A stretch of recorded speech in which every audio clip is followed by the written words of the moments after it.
ಸಂವಾದಕ್ಕೆ ಸ್ವಾಗತ. ನೀವು, ನಾನು ಮತ್ತು ಈ ಇಡೀ ಜಗತ್ತು ಎಲ್ಲವೂ ಅಂತಿಮವಾಗಿ ಒಂದೇ ಅನ್ನೋದು ನಮ್ಮಲ್ಲಿ ಬಹಳ ಜನಪ್ರಿಯವಾದ ತಾತ್ವಿಕ ನಂಬಿಕೆ ಅಲ್ವಾ? ಹೌದು, ಖಂಡಿತ. ಅದ್ವೈತದ ಮೂಲ ಆಶಯವೇ ಅದು. ಎಕ್ಸಾಕ್ಟ್ಲಿ. ಆದರೆ ನಿಮ್ಮ ನಡುವಿನ ಈ ಭೇದ ಅಂದ್ರೆ ಈ ಪ್ರತ್ಯೇಕತೆ ಸುಳ್ಳಲ್ಲ. ಬದಲಾಗಿ ಅದೇ ಪರಮಸತ್ಯವಾದ್ರೆ, ಈ ಸೃಷ್ಟಿಕರ್ತ ಮತ್ತು ನಮ್ಮ ಅಸ್ತಿತ್ವದ ನಡುವಿನ ಗಡಿರೇಖೆಗಳು ಕೇವಲ ಭಮೆಯಲ್ಲ, ಅದುವೇ ಬ್ರಹ್ಮಸತ್ಯವಾದರೆ. ಇದೊಂದು ಬಹಳ ಗಹನವಾದ ಬೌದ್ಧಿಕ ಪ್ರಶ್ನೆ. ಹೌದು. ಇಂದು ನಾವು ಇಂಥದ್ದೇ ಒಂದು ಅತ್ಯಂತ ಗಹನವಾದ ತಾತ್ವಿಕ ಪ್ರಶ್ನೆಯೆಂದು ಎದುರಿಸಲಿದ್ದೇವೆ. ನಾವು ವಿಶ್ಲೇಷಿಸುತ್ತಿರುವ ಮೂಲ ವಸ್ತು ಶಿವಮೊಗ್ಗದ ಶ್ರೀಮತಿ ವಿದ್ಯಾಭಾರತಿ ಮೆಮೋರಿಯಲ್ ಟ್ರಸ್ಟ್ ಪ್ರಕಟಿಸಿರುವ ಕೃತಿ, ಅಂದ್ರೆ ವೇದಮೂರ್ತಿ ರಾಮನಾಥ ಅಪ್ಪಯ್ಯ ಭಟ್ಟರು ರಚಿಸಿದ ಆಧ್ಯಾತ್ಮ ಜ್ಞಾನ ಗ್ರಂಥಮಾಲಾ 3 ಪ್ರಮೇಯ 3 ತತ್ವತೋ ಭೇದ ಎಂಬ ಅದ್ಭುತ ಕೃತಿ. ಮತ್ತು ನಮ್ಮ ಇಂದಿನ ಚರ್ಚೆಯ ಕೇಂದ್ರಬಿಂದು ಏನಪ್ಪಾ ಅಂದ್ರೆ, ಶ್ರೀ ಮಧ್ವಾಚಾರ್ಯರ ದ್ವೈತ ಸಿದ್ಧಾಂತದಲ್ಲಿ ಪ್ರಸ್ತಾಪವಾಗಿರುವ ಪಂಚಭೇದ, ಅಂದ್ರೆ 5 ಬಗೆಯ ಭೇದಗಳು ಕೇವಲ ಪ್ರಾಯೋಗಿಕ ಜಗತ್ತಿನ ಸತ್ಯವೇ ಅಥವಾ ಪರಮ ಮತ್ತು ಶಾಶ್ವತ ಸತ್ಯವೇ ಎಂಬ ಜಿಜ್ಞಾಸೆ. ನನ್ನ ನಿಲುವು ಇಲ್ಲಿ ಅತ್ಯಂತ ಸ್ಪಷ್ಟವಾಗಿದೆ. ಈ ಮೂಲಗ್ರಂಥದ ಆಧಾರದ ಮೇಲೆ ಹೇಳ್ತಿದ್ದೀನಿ, ಈ ಜಗತ್ತು ಮತ್ತು ಅದರೊಳಗಿನ ಪಂಚಭೇದಗಳು ಪರಮಸತ್ಯ ಮತ್ತು ಅವು ಅನಾದಿ ಅಂದ್ರೆ ಶಾಶ್ವತವಾದವು. ಒಂದು ನಿಮಿಷ. ಇದನ್ನ ನಾನು ಕೇವಲ ನಂಬಿಕೆಯ ಆಧಾರದ ಮೇಲೆ ಮಂಡಿಸ್ತಿಲ್ಲ, ಬದಲಾಗಿ ತಾರ್ಕಿಕ ಅನಿವಾರ್ಯತೆಯ ಆಧಾರದ ಮೇಲೆ ಮಂಡಿಸ್ತಿದ್ದೇನೆ. ನೋಡಿ, ಈ ಗ್ರಂಥ ಮಂಡಿಸುವ ಬೌದ್ಧಿಕ ವಿಶ್ಲೇಷಣೆಯನ್ನು ನಾನು ಸಂಪೂರ್ಣವಾಗಿ ಗೌರವಿಸ್ತೀನಿ. ಆದರೆ ಈ ಸಂವಾದದಲ್ಲಿ ನನ್ನ ನಿಲುವು ಸ್ವಲ್ಪ ಭಿನ್ನವಾಗಿದೆ. ಅಂದ್ರೆ ಆ ಭೇದಗಳು ಸುಳ್ಳು ಅಂತೀರಾ? ಹಾಗಲ್ಲ. ನೀವು ಹೇಳುವ ಈ 5 ಭೇದಗಳು ನಮ್ಮ ದೈನಂದಿನ ಪ್ರಾಯೋಗಿಕ ಜಗತ್ತಿಗೆ ತಾರ್ಕಿಕವಾಗಿ 100ಕ್ಕೆ 100 ಸರಿಹೊಂತವೆ. ಅದರಲ್ಲಿ ನನಗೆ ಯಾವ ಅನುಮಾನವೂ ಇಲ್ಲ. ಆದರೆ ಅನಂತನಾದ, ಎಲ್ಲವನ್ನೂ ವ್ಯಾಪಿಸಿರುವ ಭಗವಂತನನ್ನು ಕೇವಲ ಈ 5 ಭೇದಗಳ ಕಠಿಣ ಚೌಕಟ್ಟಿನಲ್ಲಿ ಬಂಧಿಸುವ ಪ್ರಯತ್ನ ಆ ತಾತ್ವಿಕ ಮಿತಿಗರನ್ನು ಹೊಂದಿದೆ. ಮಾಂಡುಕ್ಯೋಪನಿಷತ್ತಿನಂತಹ ಗಹನವಾದ ಪಠ್ಯಗಳನ್ನು ಕೇವಲ ಈ ಪಂಚಭೇದಗಳಿಗೆ ಸೀಮಿತಗೊಳಿಸುವುದು ಸರಿಯಲ್ಲ.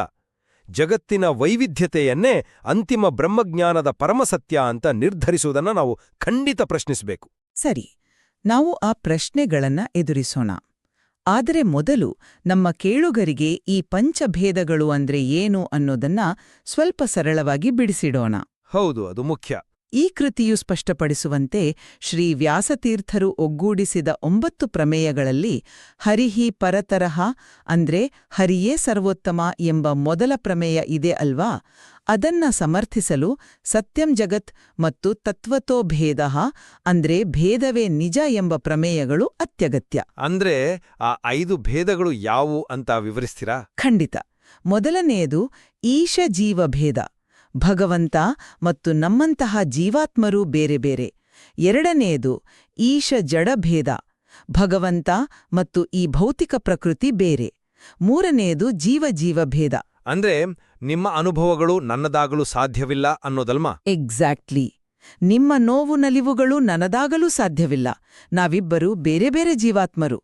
ನಾಲ್ಕನೆಯದು ಜಡಭೇದ, ಪ್ರಜ್ಞೆಯುಳ್ಳ ಜೀವಕ್ಕೂ ಪ್ರಜ್ಞೆಯಿಲ್ಲದ ಕಲ್ಲು ಮಣ್ಣಿಗೂ ಇರುವ ವ್ಯತ್ಯಾಸ. ಮತ್ತು ಐದನೆಯದು ಜಡಭೇದ, ಅಂದ್ರೆ ಒಂದು ಭೌತಿಕ ವಸ್ತುವಿಗೂ ಇನ್ನೊಂದು ಭೌತಿಕ ವಸ್ತುವಿಗೂ ಇರುವ ವ್ಯತ್ಯಾಸ. ಉದಾಹರಣೆಗೆ ಮರ ಮತ್ತು ಕಲ್ಲಿಗೂ ಇರುವ ವ್ಯತ್ಯಾಸ.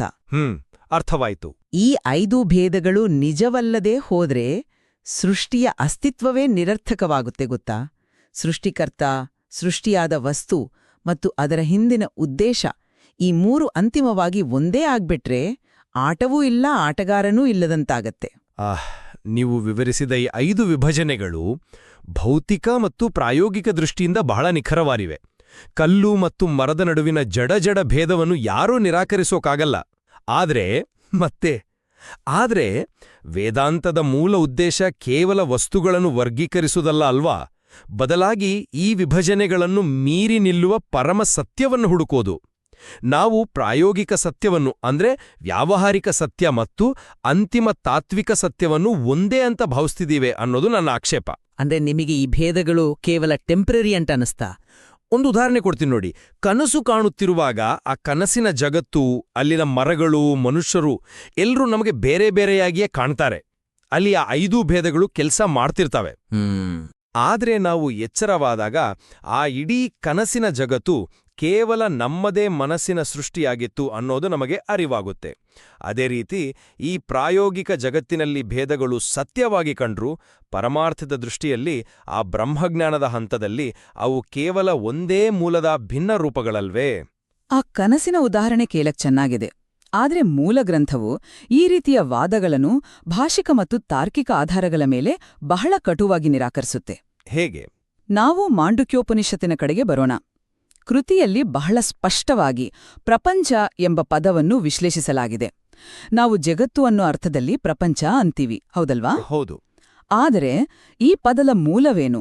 ಪ್ರಪಂಚ ಎಂದರೆ ಪ್ರಕೃಷ್ಟಃ ಪಂಚ, ಅಂದರೆ ನಮ್ಮನ್ನು ಅಜ್ಞಾನದಿಂದ ಬಿಡುಗಡೆಗೊಳಿಸುವ 5 ಶ್ರೇಷ್ಠ ಭೇದಗಳು ಎಂದೇ ಮೂಲಗ್ರಂಥ ವಿವರಿಸುತ್ತೆ.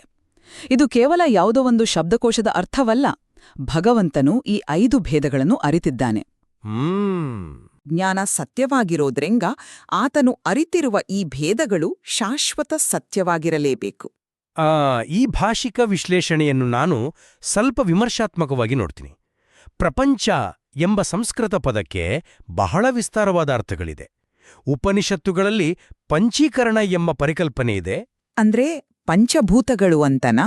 ಹೌದು. ಭೂಮಿ, ನೀರು, ಬೆಂಕಿ, ಗಾಳಿ ಮತ್ತು ಆಕಾಶ ಎಂಬ 5 ಮೂಲಭೂತ ಅಂಶಗಳ ಸಂಯೋಜನೆಯಿಂದ ಈ ಭೌತಿಕ ಜಗತ್ತು ಸೃಷ್ಟಿಯಾಗಿದೆ ಅನ್ನೋದು ಇದರ ಅರ್ಥ. ಈ ವಿಸ್ತಾರವಾದ ಪದವನ್ನು ಕೇವಲ 5 ಭೇದಗಳು ಅಂತ ಕಿರಿದಾಗಿಸುವುದು ನೋಡಿ, ಇದು ನಿಮ್ಮ ನಿರ್ದಿಷ್ಟ ದ್ವೈತ ಸಿದ್ಧಾಂತವನ್ನು ಸಮರ್ಥಿಸಲು ಮಾಡಿದ ಭಾಷಿಕ ಹೊಂದಾಣಿಕೆಯಂತೆ ಕಾಣುತ್ತೆ. ಹೊಂದಾಣಿಕೆ ಖಂಡಿತ ಅಲ್ಲ. ಒಂದ್ ನಿಮಿಷ, ಪೂರೈಸಲು ಬಿಡಿ. ಅದು ಉಪನಿಷತ್ತಿನ ಏಕೈಕ ಆಶಯವಾಗಿರಲಿಕ್ಕಿಲ್ಲ.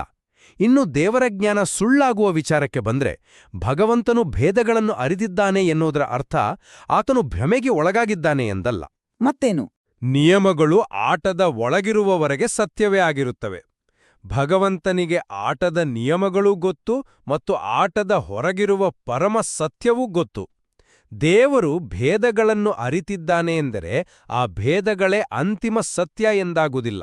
ಆಟ ಮತ್ತು ನಿಯಮಗಳ ಬಗ್ಗೆ ನೀವು ಹೇಳಿದ್ದು ಸ್ವಲ್ಪ ಕುತೂಹಲಕಾರಿಯಾಗಿದೆ.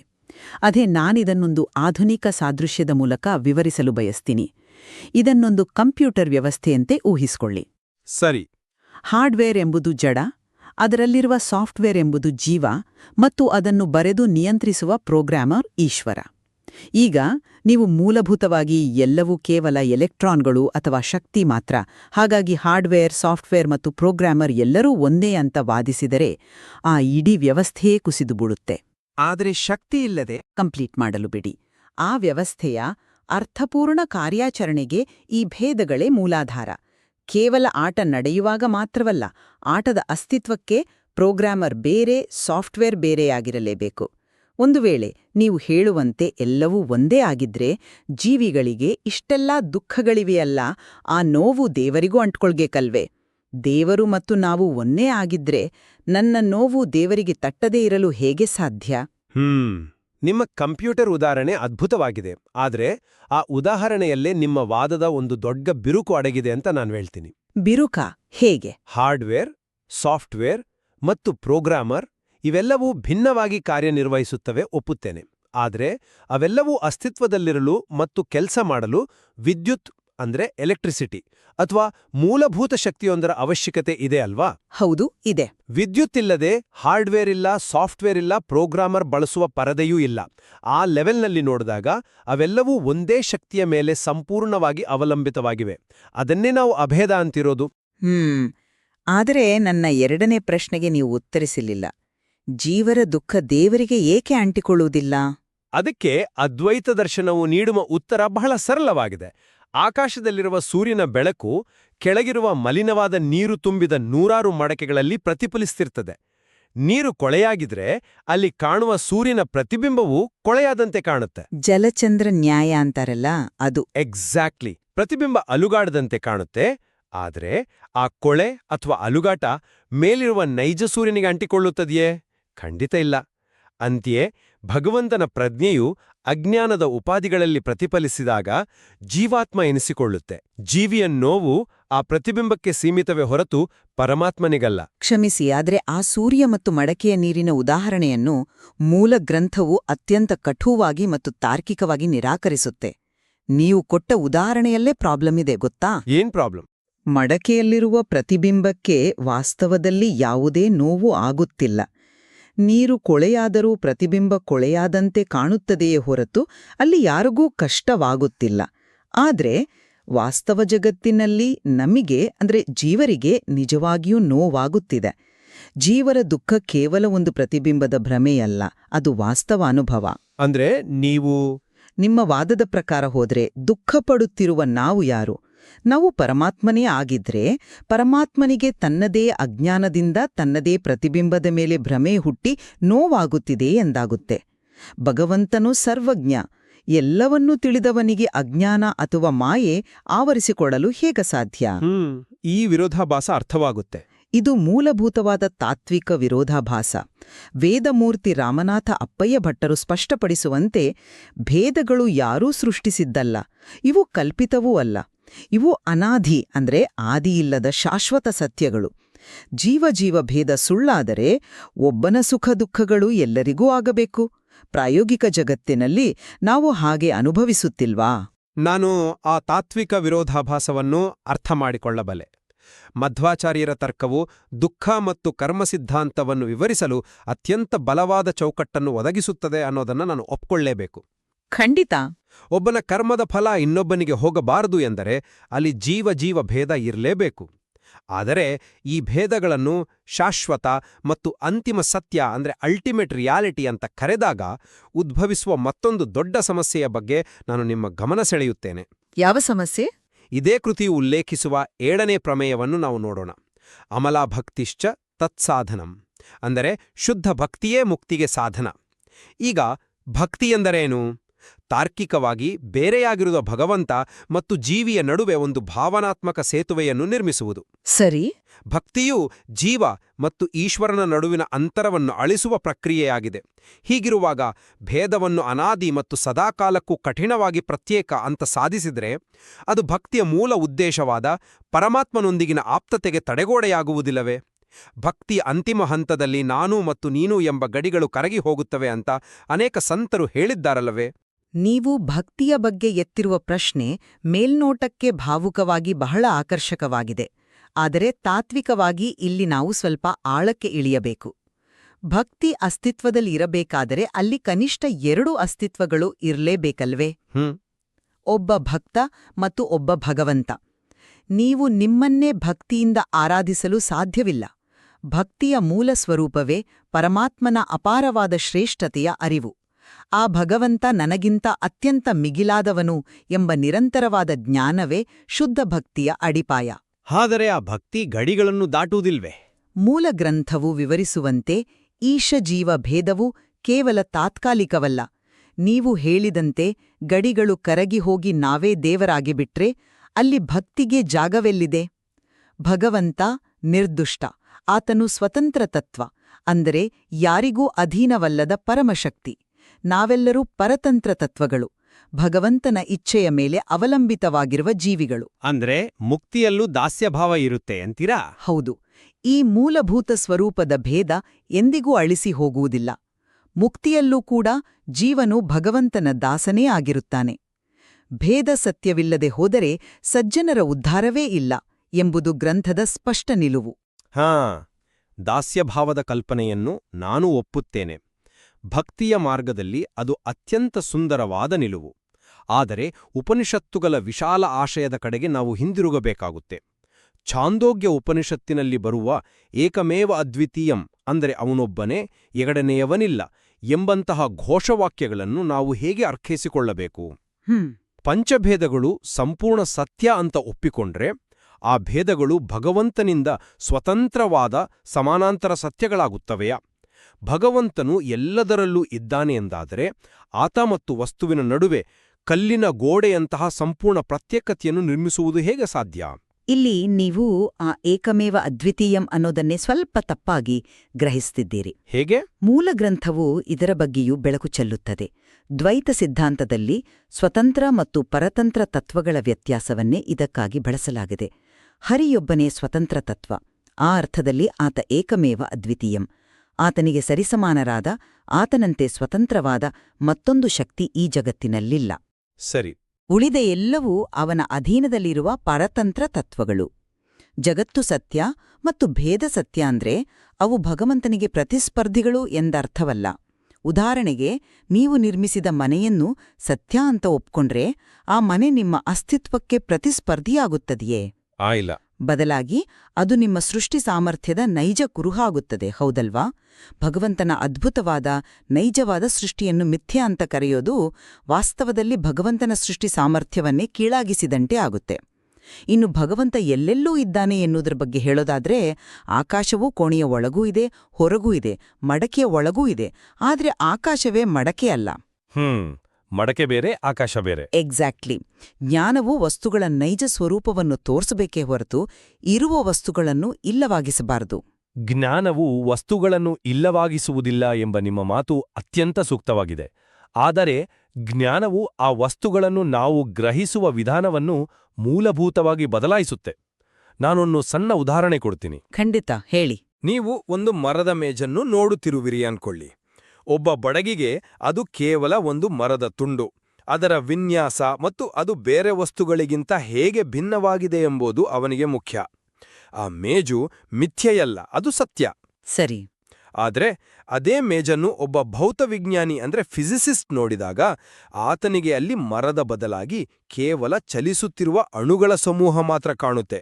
ಆತನ ಮಟ್ಟಿಗೆ ಆ ಮೇಜು ಮತ್ತು ಅದರ ಪಕ್ಕದಲ್ಲಿರುವ ಕಬ್ಬಿಣದ ಕುರ್ಚಿ ಎರಡೂ ಒಂದೇ ಶಕ್ತಿಯ ಬೇರೆ ಬೇರೆ ರೂಪಗಳಷ್ಟೇ. ಈಗ ಹೇಳಿ, ಬಡಗಿಯ ದೃಷ್ಟಿಕೋನ ಸುಳ್ಳೇ? ಅಲ್ಲ, ಅದು ಪ್ರಾಯೋಗಿಕ ಜಗತ್ತಿಗೆ ಸತ್ಯ. ಆದ್ರೆ ಭೌತವಿಜ್ಞಾನಿಯ ದೃಷ್ಟಿಕೋನ ಆ ಪ್ರಾಯೋಗಿಕ ಸತ್ಯದ ಹಿಂದಿರುವ ಮೂಲಭೂತ ಐಕ್ಯತೆಯನ್ನು ತೋರಿಸುತ್ತದೆ ಅಲ್ಲವೇ? ಅದೇ ರೀತಿ ರಾಮನಾಥ ಅಪ್ಪಯ್ಯ ಭಟ್ಟರು ವಿವರಿಸಿರುವ ಪಂಚಭೇದಗಳು ನಮ್ಮ ಪ್ರಾಯೋಗಿಕ ಜಗತ್ತಿಗೆ ಸತ್ಯ. ಆದರೆ ಅದೇ ಅಂತಿಮ ಸತ್ಯ ಅಂತ ಹೇಳಿದಾಗ ನಾವು ಎಲ್ಲವನ್ನೂ ಬೆಸೆದಿರುವ ಬ್ರಹ್ಮತತ್ವವನ್ನು ನೋಡಲು ವಿಫಲರಾಗುತ್ತಿದ್ದೇವೆ ಎಂಬುದು ನನ್ನ ಕಾಳಜಿ. ನೀವು ತಂದಿರುವ ಈ ಭೌತವಿಜ್ಞಾನದ ಅಣುಗಳ ಆಯಾಮ ಚರ್ಚೆಗೆ ನಿಜಕ್ಕೂ ಒಂದು ಹೊಸ ಆಳವನ್ನೂ ನೀಡಿದೆ. ಆದ್ರೆ ಈ ಉದಾಹರಣೆಯನ್ನು ನಾವಿನ್ನಷ್ಟು ಸೂಕ್ಷ್ಮವಾಗಿ ಹೊರಗೆ ಹಚ್ಚಬೇಕು. ಭಗವಂತ ಮೇಜನ್ನೂ ಬಲ್ಲ, ಅಣುವನ್ನೂ ಬಲ್ಲ ಅನ್ನೋದು ಸತ್ಯ. ಆದ್ರೆ ಮೇಜು ಅಣು ಅಣುವೇ. ಹೌದು. ಆದ್ರೆ ಕೇಳಿ, ಭೌತವಿಜ್ಞಾನಿಯು ಮೇಜನ್ನು ಅಣುಗಳ ರೂಪದಲ್ಲಿ ನೋಡಿದರೂ ಆ ಅಣು ಮತ್ತು ಆತನ ಕಣ್ಣಿನ ನಡುವೆ ಭೇದವಿದೆ. ಒಂದು ಅಣುವಿಗೂ ಇನ್ನೊಂದು ಅಣುವಿಗೂ ನಡುವೆ ಅಂತರವಿದೆ. ಅಂದ್ರೆ ನೀವು ಎಷ್ಟೇ ಆಳಕ್ಕೆ ಹೋದ್ರೂ ಮೂಲಭೂತ ಮಟ್ಟದಲ್ಲಿಯೂ ಜಡಭೇದ ಅಲ್ಲಿ ಅಸ್ತಿತ್ವದಲ್ಲಿದ್ದೇ ಇದೆ. ಅದು ಕುತೂಹಲಕಾರಿಯಾದ ಪಾಯಿಂಟ್. ಸಂಪೂರ್ಣವಾಗಿ ಶೂನ್ಯವಾದ, ಯಾವುದೇ ಭೇದವೇ ಇಲ್ಲದ ಅಭೇದ ಸ್ಥಿತಿ ವಿಜ್ಞಾನದಲ್ಲಿಯೂ ಇಲ್ಲ, ತಾತ್ವಿಕತೆಯಲ್ಲೂ ಇಲ್ಲ. ನಾವು ಬಣ್ಣ ಮತ್ತು ಕ್ಯಾನ್ವಾಸ್ ಒಂದೇ ಎಂದು ಹೇಳಲು ಹೋದ್ರೆ ಆ ಸುಂದರವಾದ ಚಿತ್ರದ ಅಸ್ತಿತ್ವವನ್ನೇ ನಿರಾಕರಿಸಿದಂತೆ ಆಗತ್ತದೆ. ಆದ್ರೆ ಆ ಚಿತ್ರದ ಸೌಂದರ್ಯವನ್ನು ಆಸ್ವಾದಿಸ್ತಲೇ ಆ ಕ್ಯಾನ್ವಾಸ್ ಮೇಲಿನ ಎಲ್ಲ ಬಣ್ಣಗಳು ಒಂದೇ ಮೂಲ ಬೆಳಕಿನಿಂದ ಸಿಡಿದು ಬಂದ ವಿಭಿನ್ನ ಆವರ್ತನಗಳು ಅಂದ್ರೆ ಫ್ರೀಕ್ವೆನ್ಸೀಸ್ ಅನ್ನೋದನ್ನ ಅರಿಯುವುದು ಆ ಚಿತ್ರಕಾರನಿಗೆ ನಾವು ಸಲ್ಲಿಸುವ ಅತಿದೊಡ್ಡ ಬೌದ್ಧಿಕ ಗೌರವವೂ ಆಗಿರ್ಬೋದು ಅಲ್ವಾ? ಭೇದವಿಲ್ಲದೆ ಹೋದರೆ ನೈತಿಕತೆ ಮತ್ತು ಕರ್ಮ ಸಿದ್ಧಾಂತ ಕುಸಿಯುತ್ತದೆ ಅನ್ನೋ ನಿಮ್ಮ ಎಚ್ಚರಿಕೆಯನ್ನು ನಾನು ಗಂಭೀರವಾಗಿ ಪರಿಗಣಿಸುತ್ತೇನೆ. ಆದರೆ ಅಂತಿಮ ಮೋಕ್ಷದ ಸ್ಥಿತಿಯಲ್ಲೂ ಈ ಪ್ರತ್ಯೇಕತೆಯ ಗಡಿಗಳು ಇಷ್ಟೇ ಬಿಗಿಯಾಗಿರುತ್ತವೆ ಅನ್ನೋ ತರ್ಕ ಉಪನಿಷತ್ತುಗಳ ಅಂತಿಮ ಸ್ವಾತಂತ್ರ್ಯದ ಆಶಯಕ್ಕಿಂತ ಸ್ವಲ್ಪ ಕಿರಿದಾಗಿ ಕಾಣುತ್ತೆ ಅನ್ನೋದು ನನ್ನ ಬಲವಾದ ನಿಲುವು. ಆ ನಿಲುವುಗಳ ಸಂಘರ್ಷವೇ ಈ ಸಂವಾದದ ಜೀವಾಳ. ನಾವು ಈಗ ನಮ್ಮ ವಾದಗಳ ಸಾರಾಂಶವನ್ನು ಕ್ರೋಢೀಕರಿಸುವ ಘಟ್ಟಕ್ಕೆ ಬಂದಿದ್ದೇವೆ. ನನ್ನ ನಿಲುವನ್ನು ಸ್ಪಷ್ಟಪಡಿಸುವುದಾದರೆ, ಶ್ರೀಮತಿ ವಿದ್ಯಾಭಾರತಿ ಮೆಮೋರಿಯಲ್ ಟ್ರಸ್ಟ್ ಪ್ರಕಟಿಸಿರುವ ಈ ತತ್ವತೋ ಭೇದ ಕೃತಿಯು ಜಗತ್ತಿನ ವಾಸ್ತವಿಕ ಅಸ್ತಿತ್ವ, ನಮ್ಮ ಕರ್ಮದ ನೈತಿಕ ತಳಹದಿ ಮತ್ತು ಈಶ್ವರನ ಸರ್ವೋತ್ತಮತೆಯನ್ನು ಕಾಪಾಡಲು ಮಧ್ವಾಚಾರ್ಯರ ಪಂಚಭೇದಗಳ ಸತ್ಯತೆಯೇ ಏಕೈಕ ದೃಢವಾದ ತಾರ್ಕಿಕ ಮಾರ್ಗವೆಂದು ಸಾಬೀತುಪಡಿಸುತ್ತೆ. ಜಗತ್ತು, ಅದರಲ್ಲಿನ ಭಿನ್ನತೆಗಳು ಭಗವಂತನ ನೈಜ ಸೃಷ್ಟಿಗಳು. ಅವು ಪರಮ ಮತ್ತು ಶಾಶ್ವತ ಸತ್ಯಗಳು. ಮತ್ತು ನನ್ನ ಸಾರಾಂಶ ಏನೆಂದರೆ, ಈ ಪಂಚಭೇದಗಳು ನಮ್ಮ ಭೌತಿಕ ಮತ್ತು ವ್ಯಾವಹಾರಿಕ ಸತ್ಯವನ್ನು ವಿಶ್ಲೇಷಿಸಲು ಅತ್ಯುತ್ತಮವಾದ ತಾರ್ಕಿಕ ಮಾದರಿಗಳು ಎಂದುದರಲ್ಲಿ ನನಗೆ ಯಾವುದೇ ಅನುಮಾನವಿಲ್ಲ. ಆದರೆ ಪರಮಾರ್ಥದಲ್ಲಿ ಎಲ್ಲವನ್ನೂ ಒಳಗೊಂಡಿರುವ ಭಗವಂತನ ಅನಂತತೆ ಮತ್ತು ಉಪನಿಷತ್ತುಗಳ ವಿಶಾಲವಾದ ಅಭೇದವನ್ನು ಸೂಚಿಸುವ ಆಶಯಗಳನ್ನು ಅರ್ಥಮಾಡಿಕೊಳ್ಳಲು ನಾವು ಈ 5 ಭೇದಗಳ ಆಚೆಗಿನ ದೃಷ್ಟಿಕೋನಗಳ ಅವಶ್ಯಕತೆಯನ್ನು ಮನಗಾಣಬೇಕು. ಖಂಡಿತ. ಭೇದವೋ ಅಭೇದವೋ ಅಥವಾ ಈ ಎರಡರ ನಡುವಿನ ಮತ್ತೊಂದು ಸೇತುವೆಯೋ, ಈ ಬೌದ್ಧಿಕ ಸಂಘರ್ಷವು ನಮ್ಮ ಗ್ರಹಿಕೆಯನ್ನು ಮತ್ತಷ್ಟು ಚುರುಕುಗೊಳಿಸುತ್ತೆ. ನಾವು ಯಾವ ತೀರ್ಮಾನವನ್ನು ಇಲ್ಲಿ ನಿಮ್ಮ ಮೇಲೆ ಹೇರುತ್ತಿಲ್ಲ. ಹೌದು, ಕೇಳುಗರು ತಮ್ಮದೇ ಆದ ತೀರ್ಮಾನಕ್ಕೆ ಬರಬೇಕು. ಎಕ್ಸಾಕ್ಟ್ಲಿ. ವೇದಮೂರ್ತಿ ರಾಮನಾಥ ಅಪ್ಪಯ್ಯ ಭಟ್ಟರು ರಚಿಸಿರುವ ಆಧ್ಯಾತ್ಮಜ್ಞಾನ ಗ್ರಂಥಮಾಲಾ 3 ಕೃತಿಯನ್ನು ಖುದ್ದಾಗಿ ಓದಿ ವಿಶ್ಲೇಷಿಸಿ ನಿಮ್ಮದೇ ಆದ ತಾತ್ವಿಕ ನಿರ್ಧಾರಕ್ಕೆ ಬರುವ ಜವಾಬ್ದಾರಿಯನ್ನು ನಿಮ್ಮ ವಿವೇಚನೆಗೆ ಬಿಡುತ್ತೇವೆ. ಮುಂದಿನ ಗಹನವಾದ ಸಂವಾದದಲ್ಲಿ ಮತ್ತೆ ಭೇಟಿಯಾಗೋಣ.